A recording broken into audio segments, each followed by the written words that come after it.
Bonjour et bonsoir à tous les téléspectateurs de MKBZ Télévision et de l'émission Congo Destin. Bienvenue dans notre émission d'aujourd'hui où nous sommes venus parler de la République démocratique du Congo. Nous sommes venus aujourd'hui pour la énième fois avec des actualités fréquentes qui touchent aujourd'hui à la vie de la société congolaise. À ce qui est de nos sujets d'aujourd'hui, nous allons parler de problèmes de dialogue en République démocratique du Congo. Est-ce faut-il dialoguer ou ne pas dialoguer?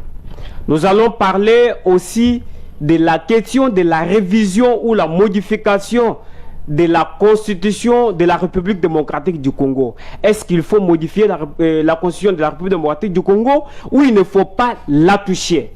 Nous allons aussi parler des problèmes de contrôle technique sur toutes les rues de la ville-province de Kinshasa. Ce contrôle a quel impact économique sur la vie politique congolaise ou quinoise ou sur la vie politique économique du peuple quinois? Alors, ce sont des sujets que nous allons parler aujourd'hui ou que nous allons débattre aujourd'hui. Nous recevons pour vous des invités très spéciaux. Nous avons M. Jean Zadi, jeune leader et analyste politique de premier rang pour toutes les questions liées à la politique congolaise. Et nous avons aussi de l'autre côté M. Augustin Mwanza, lui qui est l'un des communicateurs des partis Alliance pour le changement de Jean-Marc Kabunda. M. Augustin Mwanza, bonjour et soyez les bienvenus. Merci beaucoup. Bonjour, messieurs les journalistes. Comment vous allez? Je suis bien. Jean-Marc Kabunda se porte bien? Effectivement. Monsieur Augustin Mwanza, Jean-Marc Kabunda venait de finir ses études universitaires ici. Vous avez vu, il n'y a pas beaucoup de temps. Il a répondu à une critique qui lui a été faite à l'époque gouverneur de la province du Kasaï oriental et aujourd'hui sénateur. Et vous vous rappelez cette critique-là? Oui. Allez, on y va. Aujourd'hui, monsieur Augustin Mwanza, en République démocratique du Congo, la crise est là, elle est présente, nous la voyons. Est-ce faut-il dialoguer ou non selon vous? Est-ce il faut dialoguer avec les gens qui ont tué des Congolais à l'est de la République démocratique du Congo et parler avec ces gens-là? Ce n'est pas peut-être donner l'occasion ou faire naître d'autres rébellions demain quand ce sera d'autres régimes politiques? Oui, merci beaucoup de la parole, messieurs les journalistes. Actuellement, le Congo traverse une période la plus sombre de son histoire. Depuis l'indépendance jusqu'à aujourd'hui, il y a toujours la répétition des différentes rébellions. Mais cette fois-ci, nous voulons y mettre terme une fois pour toutes. Rappelez-vous, au Congo, nous n'avons pas seulement la crise sécuritaire, nous avons aussi la crise politique. Il y a des gens peut-être qui ne font pas d'analyse sur les enjeux du jour ou du moment pour dire nous n'avons que la crise sécuritaire et non la crise politique. J'aimerais vous dire quelque chose. Lorsque nous parcourons la constitution de notre pays, à son article 8, on reconnaît l'existence de l'opposition républicaine. Malheureusement, actuellement, avec les pouvoirs en place, selon eux, lorsqu'ils sont au pouvoir, on doit avoir un seul parti politique. C'est-à-dire, on veut nous ramener au système de monopartisme, ce qui n'est pas réel. Mais qu'est-ce que cela signifie? Vous ramenez à un système d'un parti politique dans tous les pays. Ça veut dire quoi? Parce qu'il y a beaucoup de pays, nous avons plus de 1000 partis politiques en République démocratique du Congo. Et quel est le parti là qui est enlevé pour qu'on implante? Et quel parti qu'on veut seulement mettre en République démocratique du Congo? Rappelez-vous, le 6 décembre, le président Jean-Marc Kabunda a appelé tous les Congolais à prendre part à un meeting populaire qui devait se tenir à Kanlouk. Est-ce que vous vous rappelez ce qui s'était passé à Kanlouk? Il a failli avoir des morts d'hommes. Le président Jean-Marc Kabunda a été blessé. 3 jours avant la tenue de ce meeting-là, on a vu un groupe de délinquants qui se disaient être des soutiens ou être en connivence avec l'actuel ministre des droits humains, un ministre des droits humains de son État qui a une milice pour empêcher toutes les manifestations publiques tenue par l'opposition. Nous étions descendus sur les terrains. Il était question d'entendre, de suivre les nouvelles de notre leader. Malheureusement, cette manifestation-là a été vandalisée. Même la police, qui est censée sécuriser la population et leurs biens, a été mal suspectée, a été mal vue ce jour-là, parce que la police était reliée derrière les miliciens qui se réclamaient être des mèches avec le ministre des Droits humains qui est Samuel Ndemba. C'était un peu compliqué. Comment est-ce que dans un pays démocratique, aujourd'hui, l'UDPS a accédé au pouvoir grâce à la Constitution, et nous devons respecter toutes les dispositions qui se trouvent dans cette Constitution.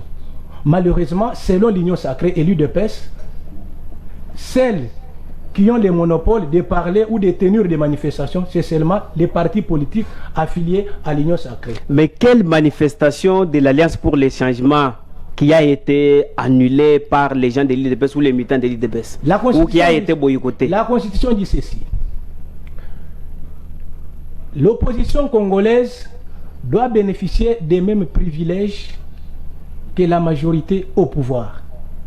S'il y a une manifestation publique, l'opposition va informer l'autorité urbaine à travers une correspondance. Vous l'informez de la tenue de la manifestation. Avant même de descendre à Kanlouk le 6 décembre, le bourgmestre de la commune d'Engaliem a été tenu informé.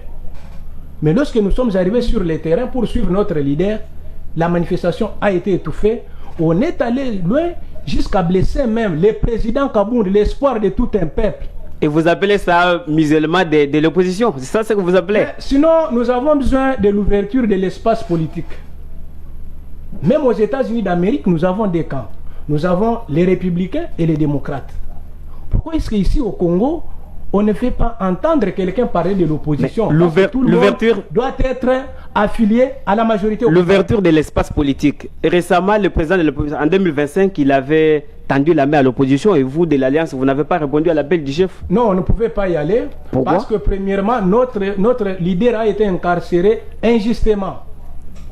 Jusqu'alors, nous ne sommes pas au courant des motifs pour lesquels le président Kabound a été arrêté. Vous réclamez l'innocence de votre leader? Effectivement. Alors qu'il avait tenu des propos qui ont été jugés parfois... Non, ça c'est une manipulation politique. Non, il n'y a pas de propos qui ont été tenus de manière injuste. C'est une manipulation politique. Alors, M. Augustin Mouaza, revenons au sujet. Ça, vous avez clamé l'innocence de votre leader et tout ce que... Vous pensez vous-même que ça a été comme chamboulement à vos activités, ainsi de suite. Mais aujourd'hui, en République démocratique du Congo, je crois, nous avons tous suivi Jean-Marc Kabound quand il a tenu des propos sur TV5 Monde. Il a dit que Tshisekedi est l'un des éléments en problème. Il ne doit pas tracer des lignes, il ne doit pas montrer, orienter les débats sur les dialogues. Alors, vous, en tant que membre et communicateur de l'Alliance pour les changements, votre président dit que la crise, ce qui en est la crise, ça s'appelle la mauvaise gouvernance. Comment jugez-vous cette question-là? Qu'est-ce que c'est que la mauvaise gouvernance? La mauvaise gouvernance se trouve où? C'est la mauvaise gouvernance qui a fait que Nang prenne des armes aujourd'hui contre les populations congolaises afin qu'ils reviennent à la mangeoire ou quoi? Oui, messieurs les journalistes, j'ai suivi avec attention la sortie médiatique du président Kabound. Lorsque Kabound dit ce n'est pas lui qui avait prêté serment pour protéger les peuples congolais et l'intégrité territoriale de la RDC, c'est seul Tshisekedi qui avait prêté serment. Et aujourd'hui, si le Rwanda a soutenu Nanga, parce que nous avons des Congolais qui se laissent manipuler par de nos voisins. Kabound dit ceci. Si aujourd'hui, les deux provinces sont entre les mains du Rwanda, parce que moi je dis en tant que patriote, je dis que le nord et le sud Kivu sont entre les mains du Rwanda. Parce que Nanga et les autres là se sont déjà manipulés. Tshisekedi c'est une partie au problème. Tshisekedi Félix. Lui ne doit pas tracer des lignes de conduite. Parce qu'aujourd'hui, lui-même est en train de faire ce qu'il a combattu hier sous le régime Kabila. Lorsque Kabunda vous dit, les problèmes actuellement, ce n'est pas entre moi et Kabila. Le problème, c'est entre moi et Félix Tshisekedi. Parce que Tshisekedi, aujourd'hui, ne dirige pas les pays selon la règle du jeu.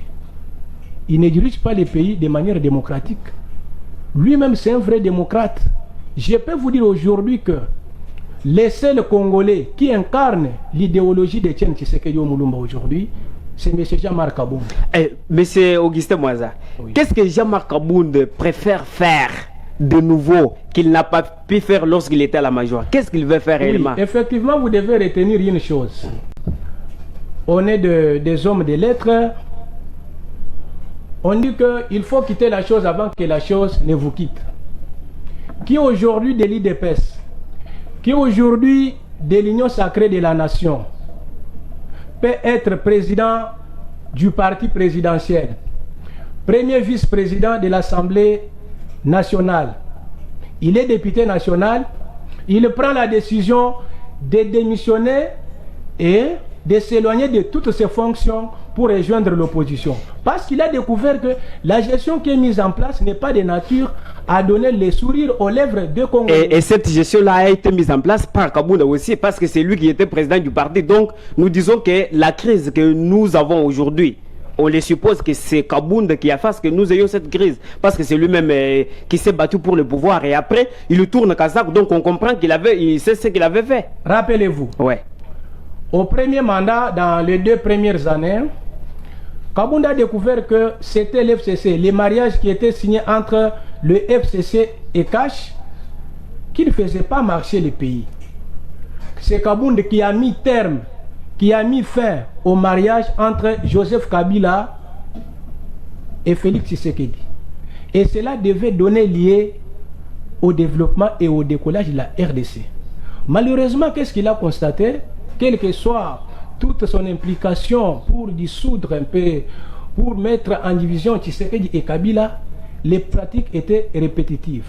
D'où il était obligé de laisser les bateaux tomber dans l'eau au lieu d'être victime devant la justice de l'histoire. Merci beaucoup, monsieur Augustin Mwanza. Les leaders, les jeunes leaders, Jean Zadji, soyez les bienvenus sur le plateau du Congo Destin. Merci beaucoup, messieurs les journalistes. Bonjour d'abord à vous. Bonjour à mon ami à mes côtés, monsieur Mwanza. Merci, monsieur. Que j'ai suivi avec beaucoup d'intérêt. Ouais. Et que le peuple plutôt congolais l'ont suivi aussi avec beaucoup d'intérêt.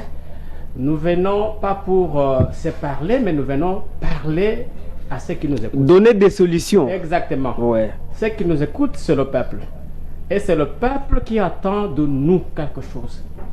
Nous qui prenons le temps de passer aux médias, c'est en quelque sorte une manière aussi de participer, de contribuer au développement du pays. Et quand nous passons, nous ne pouvons pas passer parce qu'il faut passer, non, mais passons justement pour donner solution au problème que nous avons. Vous savez combien de Congolais et Congolaises, Quinois et Quinoises, qui nous suivent à ce moment et qui veulent écouter et apprendre et aussi tirer des leçons dans tout ce que nous parlons. C'est pourquoi l'ami ou le compatriote a bel et bien défendu. N'anticipez pas, vous avez la question. N'anticipez pas, vous avez la question. Oui. Son opinion, il est libre de défendre son opinion. Alors que les gens ne confondent pas aussi ce qu'il dit comme étant qu'il est en contradiction avec la République ou avec les lois de la République. Comme je l'ai dit qu'aujourd'hui, les difficultés que nous avons, c'est parce que beaucoup de politiciens, beaucoup de leaders politiques sont en contradiction avec la loi. Et même. Ça, vous avez raison. Oui, ils nous disent aujourd'hui, ils nous parlent de la loi. Au même moment, ils nous parlent publiquement de la loi. La nuit, ils font le contraire. Vous vous rendez compte? Et maintenant, qui sort perdant? C'est le peuple qui sort perdant. Je ne viens pas faire le lobbying de quelqu'un, d'un leader politique, de qui que ce soit, mais je viens faire le lobbying de la République démocratique du Congo. Je m'arrête là parce que je ne suis pas financé par quelqu'un pour passer aux médias, ni par quiconque. Il se bat lui-même. Oui, je me bats seul, justement, en étant patriote de bonne qualité, justement pour que les Congolais à travers le territoire puissent retrouver la paix, et puissent se sentir à l'aise et puissent se sentir chez soi. C'est le plus grand problème que nous avons. Exactement. Jean Zadi. Nous ne sommes pas là pour accompagner les autres, ou soit pour acclamer, applaudir pour eux. Mais quand ça ne va pas, ça ne va pas. Quand ça va, ça va. C'est ça, cette idée que je voudrais que tous les Congolais qui me suivent à ce moment puissent être d'accord avec moi. Excusez-moi, je n'oblige quelqu'un à être d'accord avec moi, mais du moins ce que je sors, ça peut aussi encore vous aider à être d'accord avec moi. Vous voyez? Et donc, c'est d'abord ça, une petite introduction que j'allais carrément lancer afin que je donne le goût, le courage, l'envie de nous suivre. Vraiment que ceux qui sont par-ci, par-là, qui ont mis cette chaîne, puissent être attentifs et attentives, parce que c'est les choses que nous allons dégager, et ça sera pour l'intérêt général, messieurs les journalistes. Merci beaucoup, monsieur Jean Zadi. D'ailleurs, il y a déjà un téléspectateur qui nous suit ici, il m'écrit le message, et il nous écrit à partir de l'Emba, il dit: oui, messieurs les journalistes, laissez Jean Zadi parler. Nous l'aimons beaucoup, nous aimons beaucoup ses interventions à des chaînes de radio ou des chaînes de télévision. Ah, vous êtes connu, l'homme dont on parle, Jean Zadi. Mais au moins, il ne se retrouve nulle part. Hein. Nulle part. Il n'est même pas, il n'est pas engagé, que ce soit dans l'entreprise ou il n'est même pas dans un cabinet politique, mais il se bat pour la paix démocratique du Congo. Mon ami. Alors, Jean Zadi, la question du dialogue. Vous êtes pour qu'on dialogue ou non? Et si vous êtes pour, est-ce que vous êtes d'accord avec monsieur le président Félix Tshisekedi qui dit qu'il ne faut pas dialoguer ou qu'il ne devra pas dialoguer avec les seigneurs de guerre? Est-ce que vous êtes d'accord avec son idée ou vous n'êtes pas d'accord avec lui? Merci beaucoup. Vous savez, la question de dialogue, j'en ai parlé à maintes reprises. Les Congolais doivent savoir que les dialogues dont nous parlons, dont nous envisageons, parce que il y a des possibilités. Ça, je l'ai dit tout haut comme étant analyste. Il y a des possibilités. Les dialogues peuvent ou ne pas avoir lié. Ça, je vous l'ai dit. Les dialogues peuvent ou ne pas avoir lié. Parce que les dialogues, au départ, n'ont pas été demandés ou envisagés par le président Tshisekedi. Non. Les dialogues ont été envisagés ou réclamés par une partie de la population, notamment l'opposition et d'autres alliés. Vous vous rendez compte? C'est après qu'on ait vu tout ce qu'il y a eu, ainsi de suite, et ils sont rentrés dans l'ancien système de dialoguer. Mais à mon humble avis, je trouve que, est-ce que c'est opportun aussi de faire les dialogues? Je dis pas totalement. Pourquoi? Parce que les dialogues ne doivent pas trouver solution à ce problème que nous avons. Parce que le plus grand problème que nous avons, c'est le problème de l'agression rwandaise sur le sol congolais. C'est le problème que nous avons. Maintenant, quand nous dialoguons entre nous, c'est pour envisager quoi? C'est pour régler quel problème? Oui. Laissez-moi d'abord parler. C'est pour régler quel problème? Je vous envoie en avant. Je vous envoie en avant pour dire. Oui, c'est pour régler des problèmes. Parce que, apparemment, on sait que le président Tshisekedi, il est seul. Il est seul. Mais maintenant, il y a beaucoup d'acteurs politiques congolais qui ont des idées, qui doivent se mettre d'accord avec lui et faire sortir l'ennemi de notre pays. Et c'est la raison pour laquelle on réclame les dialogues. Si aujourd'hui il n'y a pas de dialogue, le président Tshisekedi lui-même, bon, pour ces politiciens-là, ils pensent que lui-même ne peut pas faire face ou ne peut pas terminer les dialogues, il ne peut pas terminer l'agression. Il faut qu'eux tous associent les idées comme ça qu'on sorte la République de cette crise. Laissez-moi vous dire quelque chose. Oui. Vous savez, quand je l'ai dit que les dialogues peuvent ou ne pas avoir lié, et les dialogues en réalité ne doivent pas trouver solution à ce problème, je vous donne un exemple très facile et puis un exemple pratique. C'est lequel? Vous voyez, prenez juste un petit bassin.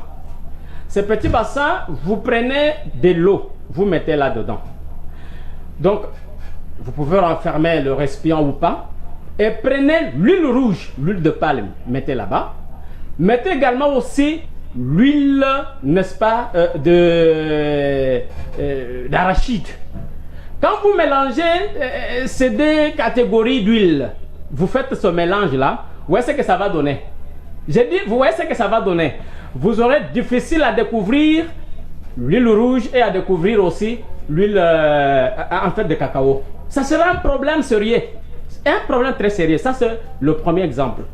Le deuxième exemple que je donne, c'est celui que j'ai dit à ce niveau que ça sera un dialogue de charognards. Comment ça? Ah oui. Comment ça? Vous voyez pourquoi j'ai dit un dialogue de charognards? C'est parce que c'est un dialogue qui doit se baser sur... D'abord, quand on parle de charognard, c'est-à-dire c'est un animal qui se nourrit, n'est-ce pas, d'animaux pourris que lui-même n'a pas tués. Est-ce que vous vous rendez compte? Vous-même là, vous êtes charognard, c'est-à-dire l'opposition veut se faire aujourd'hui comme étant un animal que j'appelle charognard, qui vient encore manger, d'autres animaux que lui-même n'a pas tués. Mais vous n'avez pas tué, vous n'avez pas tué à l'Est. Mais vous voulez venir manger, en fait, les animaux, ou soit les corps décomposés que vous n'avez pas tués. Est-ce que les gens comprennent un peu ça? C'est pourquoi je parle du dialogue de charognard. Et ça deviendra encore un spectacle. Pour vous, il ne faut pas qu'on dialogue, c'est ça? Écoutez, pour Jean Zadi, il ne faut pas qu'on dialogue. Je n'ai pas encore précisé qu'il ne faut pas qu'on dialogue. Non, j'ai dit que le dialogue peut ou ne pas avoir lié. Mais j'étais en train d'abord de parler du côté positif, négatif, des deux côtés, côté majorité et côté opposition. Je vais arriver aussi pour attaquer la majorité. Je ne suis pas là pour, en fait, je vais dire comment, protéger la majorité, protéger l'opposition. Non, moi je suis là, honnêtement, pour voir les engins. Qu'est-ce que ça va donner si exactement nous arrivons au dialogue? Je vais vous donner un exemple. Depuis 1960, mon ami, nous avons eu à organiser au moins 72 dialogues. 72 dialogues. Et on rencontre politique. Et cela, c'était justement pour, n'est-ce pas, la cohésion nationale et consort. Quel a été le résultat escompté? Dites-moi un peu. Quel a été le résultat escompté? Et c'est ce dialogue d'aujourd'hui qui va trouver solution. C'est pourquoi j'ai dit d'abord, la conséquence à ce niveau, c'est que quand vous dialoguez, d'ailleurs dans quel pays au monde où il faut aller dialoguer avec l'ennemi? Vous vous rendez compte? Ça, d'abord, j'essaie de parler encore du camp de la majorité. Est-ce qu'il faut aller dialoguer avec l'ennemi? Quelqu'un qui entre dans votre maison et il vous dit ouvertement que moi, je vais en réalité sortir avec votre femme et je vais tuer même tes enfants. Il te parle en face, tu l'écoutes là, il est dans ta maison et après tu dis, tu commences à rigoler. Mais quelqu'un te parle ouvertement et après il tue tes enfants et il consomme ta femme et il part, vous le laissez partir. C'est ce spectacle que nous voulons vivre. Alors nous ne voulons pas vivre ce genre de spectacle. Alors si l'on veut exactement qu'on comprenne bien ces choses, je voudrais à ce que la justice d'abord internationale soit faite sur ces agresseurs. Pourquoi? Parce qu'il faut qu'il y ait le respect du droit international. Et ce droit international condamne énormément les crimes contre l'humanité. Crimes de guerre, génocide et des pratiques barbares. Mon ami, dans la partie est du pays, combien de familles sont-elles endeuillées? Combien d'enfants sont-ils restés aujourd'hui, je vous dis, sans parents, orphelins? Et là, nous sommes ici, nous applaudissons, nous disons Amen et puis Alléluia parce que les gens ici doivent monter dans des dips climatisés, dans des bureaux climatisés. Et nous sommes là en train de monter, descendre et applaudir. Non, non, non, non, non. Là, moi, je ne suis pas d'accord avec ce genre de choses. C'est pourquoi les amis de l'opposition, moi, je sais qu'on peut servir le pays en état aussi dehors, c'est-à-dire en état hors jeu. Ça veut dire quoi? Est-ce que pour servir son pays, il faut être seulement dans quoi? Dans les institutions? Il faut occuper un poste dans les institutions. Vous et moi, nous servons la République aujourd'hui. Nous ne sommes nulle part. Moi qui vous parle, je ne suis ni dans l'OCC, moi encore, je ne sais pas où, encore dans le ministère, mais je me donne corps et âme. L'épée que je trouve, je me rends compte que je dois vulgariser le message que j'ai parce que ça doit apaiser l'attention de beaucoup de gens. C'est pourquoi pour le dialogue, moi je trouve que si l'on veut faire le dialogue ou si l'on veut passer au dialogue, il y aura des conditions qu'il faut par exemple donner. Moi, la première des conditions, il faudrait d'abord qu'on intègre, il faudrait qu'on intègre bien évidemment le pouvoir coutumier. Je l'ai parlé plutôt, ou je ne cesse de le parler, parce que ce sont eux qui sont les autochtones, les chefs coutumiers. Même dernièrement, quand il y a eu le forum en fait de renforcement de la cohésion nationale et aussi de l'autorité coutumière, on en a parlé. Il y a eu beaucoup de choses qui ont été évoquées là-bas. Du fait que beaucoup de chefs coutumiers sont déjà fragilisés à travers nos villages, à travers nos localités, c'est là que l'ennemi a la possibilité, n'est-ce pas, d'entrer facilement dans la maison sans toquer ni quoi, parce qu'on a fragilisé le pouvoir spirituel ancestral qui devait sécuriser aussi le pays. Dans le temps, je vous donne un exemple, nous sommes à Alodia et nous sommes à Kabinda. C'était en 97 où l'AFDEL est venu avec tous ces militaires rwandais. Ils arrivent à Alodia et puis à Kabinda. Les chefs coutumiers de là avaient décidé, ils avaient dit aujourd'hui que personne ne sort. Cette nuit d'aujourd'hui, nous sortons pour faire notre cérémonie. Nous demandons à ces rebelles, n'est-ce pas, de se retirer de la RDC, notamment du Kabinde et aussi de Lubaou. Et nous leur donnons 48 heures qu'ils rentrent chez eux. Avant qu'il soit 48 heures, c'est lui qui va oser, ou soit c'est lui qui restera ici. Il perdra sa vie. Exactement dans moins de 48, ces gens ici c'était déjà disparu. Et c'était quoi? C'était le pouvoir ancestral qui pesait encore. C'est pourquoi on doit reconnaître ce pouvoir. Vous savez qu'il y a eu aussi la trahison. La trahison a commencé depuis 1960. Depuis 1960, le roi Léopold II, quand il va négocier avec le Lumumba, Maurice et Okito pour aller donner de l'indépendance, n'est-ce pas, à la République démocratique du Congo, je vous assure, ils vont prendre tous l'avion parce que c'était ici que tout a été négocié et ils sont partis maintenant en Belgique. Arrivé en Belgique, le roi belge avait demandé qu'il y ait la présence de 43 chefs coutumiers. Ça, c'est une histoire que beaucoup ne maîtrisent pas. Et ces 43 chefs coutumiers qui avaient accompagné le roi, Léopold II et Lumumba et les autres, arrivés en Belgique, ils ont tout fait comme cérémonie de l'indépendance. Eh bien, on a donné l'acte de l'indépendance à ces 43 chefs coutumiers. Qu'on ne vous trompe jamais, cet acte n'a pas été remis entre les mains de Lumumba et Okito et Maurice et les autres. Ils ont pris le vol vers la RDC, arrivé comme l'aéroport de Ndjili a été ouvert en 1959, je vous assure. Ils arrivent quelque part et qu'il y avait eu des problèmes aériens. Ils vont aller atterrir en Brazza. Ils arrivent au Congo-Brazza, ils atterrissent là, tous, donc Lumumba et les autres. Maintenant, pour exclure les chefs coutumiers afin qu'ils ne prennent pas part à la formation du gouvernement qui devait se faire, le gouvernement donc de Kasavubu, Lumumba va venir, il entre, n'est-ce pas, dans l'hôtel où se trouvaient les chefs coutumiers là, il leur demande l'acte. On lui donne l'acte et il dit aux chefs coutumiers, vous pouvez descendre, vous pouvez aller d'abord au Congo et nous allons vous suivre et on va s'organiser et regagner d'abord vos villages respectifs. Et ces chefs coutumiers, Lumumba Mabé, ceux qui pouvaient barater, ça je l'ai dit. Lumumba Mabé, ils avaient maudit Lumumba que toi, tu ne verras jamais le bonheur de l'indépendance. Et même ta génération, jamais il y aura quelqu'un qui sortira comme toi. Mon cher, je finis s'il vous plaît. Il y aura quelqu'un qui sortira comme toi. Bien entendu, les mal ont commencé là-bas où les mal ont commencé là-bas. Directement quand Lumumba est venu, il n'a pas traîné. Et on va arrêter Lumumba et le gouvernement belge va envoyer une délégation pour venir réclamer justice à Lumumba, voir comment faire justice à Lumumba. Arrivé ici, le gouvernement de Kasavubu, pour ceux qui ne maîtrisent pas cette histoire, le gouvernement de Kasavubu avait dit oui contre Lumumba. Tous, ils avaient accepté la mort de Lumumba et il restait seul qui devait lever la main, c'était le président Kasavubu et il va aussi lever la main, il dit contre Lumumba. On tue Lumumba. Et Bangotu Baimboka ya Mukolowana Bakamataka Makili à Lumumba. La trahison a commencé là-bas. Ils avaient accepté, ils avaient participé à la mort de leur frère. Bien que ce n'est pas eux qui l'avaient tué, mais sinon ils avaient participé à l'Iwa à Lumumba. Et ça passe directement maintenant. En 65, Mobutu va se positionner pour récupérer le pouvoir. Il passe au pouvoir par le coup d'État. J'ai fini l'histoire s'il vous plaît. Et après, il y a eu ça et là. Lumumba était l'ami à Joseph, à Laurent Désiré Kabila. Et les pays d'exil, c'était le Qatar de Lumumba. C'est là où, jusqu'à présent, il y a le parti MLC au Qatar, si vous ne savez pas. Eh bien, Mobutu va voyager vers le Qatar avec Tchombe. Ils arrivent là-bas. Et Mobutu, maintenant les Qatariens réclament, n'est-ce pas, ils voulaient faire vengeance de la mort de Lumumba, comme Lumumba était leur frère, en fait, enfant ou adoptif ou quoi que ce soit. Et après, Mobutu va dire non, non, je ne suis pas congolais, je ne suis pas zaïrois, je suis belge. Il brandit la carte de la Belgique, ou la carte belge. On les laisse, ils sacrifient Tchombe.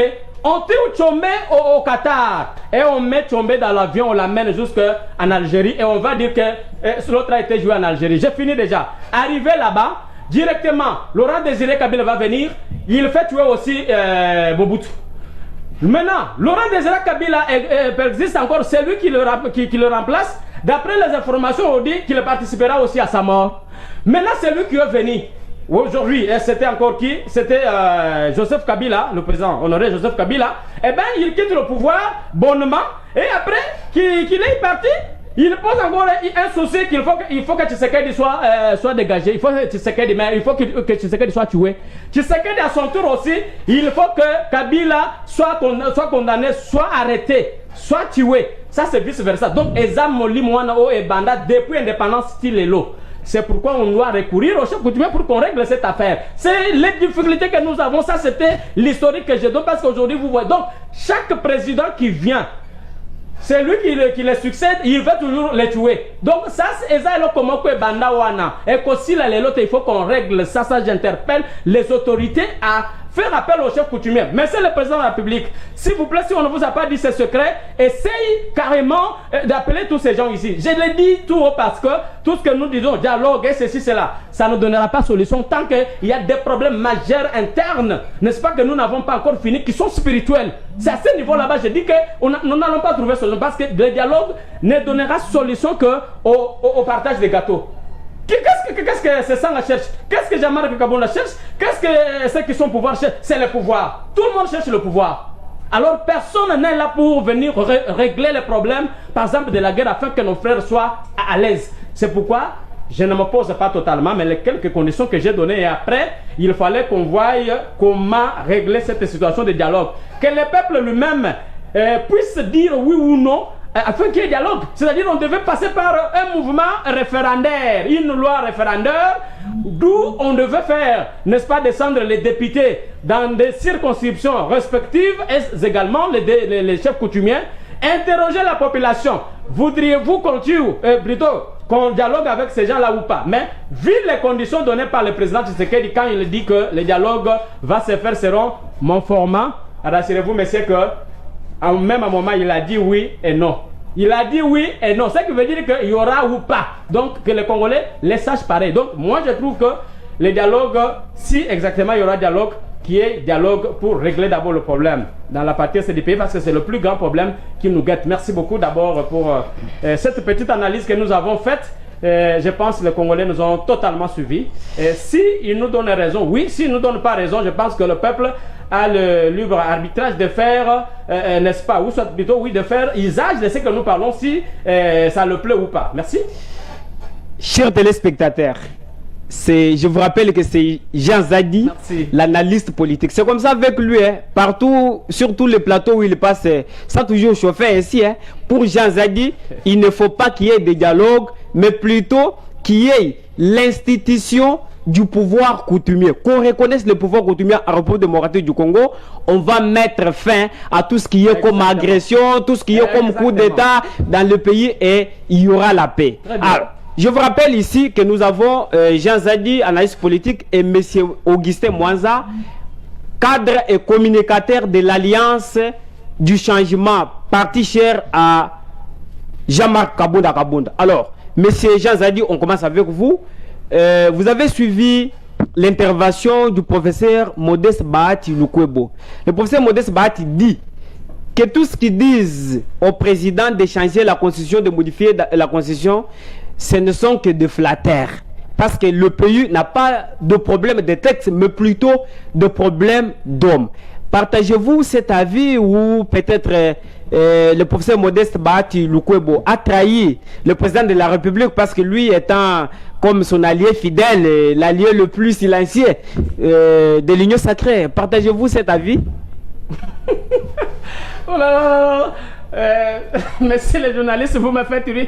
Excusez-moi si j'essaie de rigoler, c'est parce que il y a un sujet très capital qui fait maintenant, qui est un sujet à la haine, c'est ça. C'est hier que le professeur Bahati Lukwebo a fait ce point de presse en disant que nous avons, qu'est-ce qu'il dit? Il dit que nous avons de personnes, n'est-ce pas, de 50 ans et 60 ans qui sont immatures. Si, à moins que j'interprète très mal, qui sont immatures, c'est pendant que la Constitution n'a que 17 ans, comment elle sera vieille?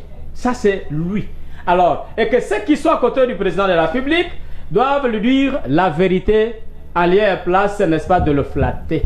C'est ça ce que le professeur Bahati a dit, à moins que je me trompe, à moins que j'interprète mal ces mots. Mais j'ai repris que c'est mots. Mais maintenant, mon frère, tout a commencé d'où? Vous n'avez que 5 minutes. Hein? Oui, ouais. Tout a commencé avec la création de l'union sacrée. Parce que les gens oublient ça. L'union sacrée, c'est une révélation. Quand vous voyez l'union sacrée, c'est le président Tshisekedi qui initie, bien entendu, cette histoire. Ce n'est ni un parti politique, moins encore un regroupement politique, mais c'est une mosaïque qui ne dit pas son nom. Cette mosaïque a été créée pourquoi? C'était pour détruire d'abord le regroupement FCC Cash. Il fallait détruire ça et il fallait transcender la difficulté que le président Tshisekedi a connue dès son entrée au pouvoir pour, n'est-ce pas, ne pas voir ou ne pas être majoritaire au Parlement. Et c'était justement pour casser cette loi-là de la majorité parlementaire. L'objectif d'abord, c'était ça. Deuxièmement, c'était pour tirer tous les alliés, les grands baobabs, avec le système congolais que je déplore, pour qu'ils soient dans l'union sacrée. Et l'union sacrée, c'était un faisceau d'idées, d'après le président Tshisekedi, un faisceau d'idées, justement, qui devait aider Baïmboka, les politiciens, n'est-ce pas, à gérer ensemble, à coaliser ensemble, à être homogènes. Mais qu'est-ce qui va se passer au fur et à mesure? Nous allons comprendre que, d'après les grands baobabs, les gérontocrates que j'appelle, les cryptocrates, les conservateurs du pouvoir, les gens qui ont dirigé nos parents et qui nous dirigent encore, qui cherchent encore à ce que leurs enfants dirigent nos enfants. Est-ce que nous comprenons ce genre de choses? Et ces gérontocrates vont commencer à comprendre l'union sacrée, que c'est quelque chose où on doit commencer à se partager le butin. Et nous, maintenant, peuple congolais, monsieur Clément, mon ami qui est là, alors nous sommes là en train de monter, de descendre, et les enfants vont être là en train de bouffer à notre place. C'est ça l'union sacrée aujourd'hui. C'est là que je me demande, est-ce que l'union sacrée a-t-elle, d'ailleurs, à quoi consiste même la sacralisation de l'union sacrée? Parce qu'on parle de l'union sacrée, c'est quelque chose qui est sacré. Quelque chose qui est sacré, c'est-à-dire, doit porter sur certains principes sacro-saints. Mais aujourd'hui, dernièrement, ce n'est pas seulement le professeur Bahati, il y a encore un membre du gouvernement. Quelques membres du gouvernement, je ne peux pas citer le nom, il y a eu le mois passé, qui se sont opposés et qui ont agi contrairement à l'idée ou à l'opinion de l'union sacrée. C'est pour maintenant se poser des questions, parce que dans l'union sacrée, il y a des lois. Mais c'est le professeur Mbata, professeur constitutionnaliste, c'est vous qui gérez l'union sacrée comme étant secrétaire permanent de l'union sacrée. Est-ce que n'avez-vous pas mis ce que nous appelons les règlements d'ordre intérieur de l'union sacrée pour que toute communication au nom de l'union sacrée doit être d'abord checkée à votre niveau? Parce que tous les membres de l'union sacrée, ils sortent, ils font des sorties médiatiques, on ne comprend rien. Si ça c'était un travail, que vous donnez au professeur Mbata.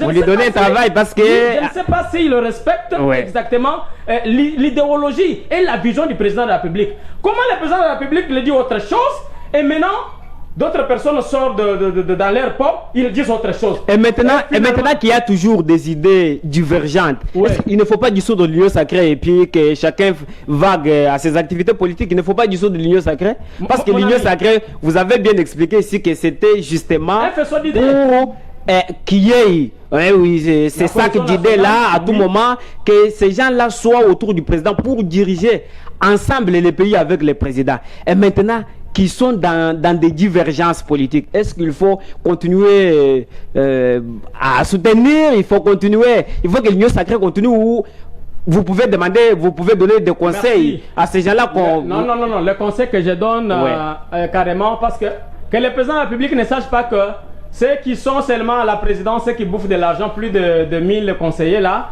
ce sont eux qui maîtrisaient mieux la chose publique, non. Il y en a encore d'autres conseillers qui sont dans l'ombre. Nous sommes là, vous aussi, l'ami est là, nous sommes très nombreux. Nous avons aussi des bons conseils à donner pour l'avancement de la République. Je trouve qu'il faut d'abord commencer par limoger, que le président Tshisekedi puisse limoger les conservateurs de pouvoir qui sont toujours au pouvoir. Mais comment allez-vous comprendre quelqu'un qui participa à 4 gouvernements, il est toujours ministre, mon ami? Jamais, ça ne s'est jamais fait au monde. Mais en République démocratique du Congo, on parle de problèmes d'expérience. Comme il a déjà participé à 4 gouvernements, 5 gouvernements, il a déjà beaucoup d'expérience, il peut bien aider les pays, mais par après, on ne voit rien. L'expérience dans la mafia. Et dans tout ça, ils nous disent que la jeunesse est l'avenir du pays. L'expérience dans la mafia, dans les détournements. Mais avec ces garçons que vous avez, il n'a pas l'expérience de gérer le pays. Alors, bref, je dis maintenant, je demande seulement au professeur Bahati, entre ce qu'il dit et ce qu'il fait sur le terrain, y a-t-il une contradiction ou pas? Parce que lui-même dit qu'il faut aujourd'hui qu'on ne touche pas à la Constitution. Oui, je ne refuse pas ça, c'est d'après lui. Et d'ailleurs, je me rappelle d'un auteur qui venait de dire dernièrement, c'est l'auteur Kambumba Badi Louis Kenda. Il a dit, est-ce qu'il faut continuer à gouverner par accord ou gouverner par constitution ou par les lois du pays? Ça, c'est un problème. Encore un ministre est sorti dernièrement à la RTNC, je l'ai suivi, il a dit que nous avions commis beaucoup d'erreurs en signant certains accords. Donc, il faut beaucoup travailler, le président est en train d'y travailler. Bref, que le président, et plutôt le professeur Bahati, lui-même, s'il est en contradiction avec la loi, que lui-même essaie de revoir sa manière, plutôt ce qu'il a dit. Le professeur, je vous rappelle que le professeur Bahati n'est pas en contradiction avec les lois de la République, mais il dit, le pays n'a pas de problème de texte, mais c'est un problème d'homme. Parce que vous-même, vous l'avez souligné ici au début, vous avez dit, il y a des gens qui nous parlent de loi, c'est pendant la journée, mais la nuit, ils ne pratiquent pas cette loi-là. Est-ce qu'il faut continuer toujours dans cette allure-là? Très bien, maintenant, écoutez-moi encore quelque chose de très important. Quel est l'article de la Constitution mon cher ami, qui empêche le président Tshisekedi à chasser les ennemis ou à pouvoir bien nourrir les Congolais? Écoutez-moi, j'ai fini d'ailleurs par ici parce que l'ami doit prendre aussi la parole. Mon cher ami, soyons francs et puis soyons honnêtes. Je sais que déjà que les minutes sont finies. Soyons honnêtes, mon cher frère. Et vous voyez lui-même le professeur Bahati qui parle aujourd'hui. Quand vous regardez dans le rouage politique, la plupart de ceux qui sont dans les institutions, ce ne sont que ses enfants, ses frères. Vous êtes là. Vous êtes là pour que je défende cette théorie. Alors, dire qu'ils sont en contradiction avec la loi, c'est parce que lui-même, le professeur qui nous parle aujourd'hui des théories, de ça et là, et ainsi de suite, mais en pratique, ce n'est pas ce qu'il applique. C'est vrai, je l'avais aussi dit autrefois que pour changer le monde, il faut changer les hommes. Et pour changer les hommes, il faut leur donner envie. Ça, c'est la pyramide de Maslow qui le dit. Ce n'est pas moi qui le dis. C'est pourquoi, mon cher ami, en réalité, je trouve que bouger, ne pas bouger, toucher la Constitution ou pas, exactement oui, bien bon. Mais d'abord, c'est l'homme congolais comme il l'a dit. Mais cet homme-là est toujours là-bas. Parce que c'est le même homme congolais là qui revient toujours dans toutes les institutions. Et c'est lui-même encore qui dit non, c'est l'homme congolais qui pose problème. Et c'est lui-même qui dit encore non, c'est le test qui pose problème. Problème des tests par exemple, mon ami, comment nous devons avoir en RDC, n'est-ce pas, le politicien qui sont des salariés en vie? Et comment nous devons avoir des gens, des salariés en vie? Aujourd'hui, le président Kabila n'est plus président, mais il continue à toucher l'argent. Beaucoup d'argent que vous ne touchez même pas, mais il ne travaille pas pour la République. Il est déjà assis. Il continue à toucher de l'argent. Les anciens premiers ministres, ils continuent à toucher de l'argent. Ça s'appelle reconnaissance ou l'honneur dû à son rang. Non, un président honoraire. La République évolue, les générations aussi évoluent, et les lois évoluent, mais également aussi les périodes évoluent et les temps évoluent. C'est tout ce que moi je peux dire à ce niveau-là. Merci. Parce que l'ami peut aussi avoir la parole. Je vais saluer d'abord le professeur Meshak Mandefou et aussi le professeur Félicien Kalala qui me suivent à ce moment parce que PDG Kamoul Inter sont encore les gens avec qui nous collaborons si nous devons quand même les honorer sur le plateau. Merci beaucoup mon ami. Monsieur Augustin Mouaza, vous partagez l'avis des professeurs Modeste Bati? Effectivement, je suis d'accord avec l'avis du professeur Bati. Il ne faut pas qu'on change la constitution. Jamais il ne faut pas changer la constitution. De l'autre côté, on nous tue, on nous agresse à tout moment. Est-ce qu'il ne faut pas... On n'a pas les problèmes des textes, plutôt les problèmes d'hommes. Il y a un problème de type d'homme au Congo. Est-ce que c'est la constitution actuelle qui fait que les social du peuple ne soient pas améliorés? C'est la constitution actuelle qui améliore les niveaux des inondations à Kinshasa. C'est la constitution actuelle qui empêche le gouvernement de sanctionner les détourneurs. Je ne comprends pas. L'UDPS a failli à sa mission. Il a fait 37 ans au pouvoir. Une fois arrivé au pouvoir, on nous prouve le contraire. Kabounda a raison de dire que Félix Tshisekedi, c'est une partie au problème. Parce qu'aujourd'hui, il ne met pas en place une gestion démocratique basée sur la règle du jeu. Dans ce cas, moi je suis de même avis avec le prof Babati. Parce qu'il dit, celui qui aime son chef lui dit la vérité. Et je vous renvoie à un adage français qui dit, tout flatteur dépend de celui qui l'écoute.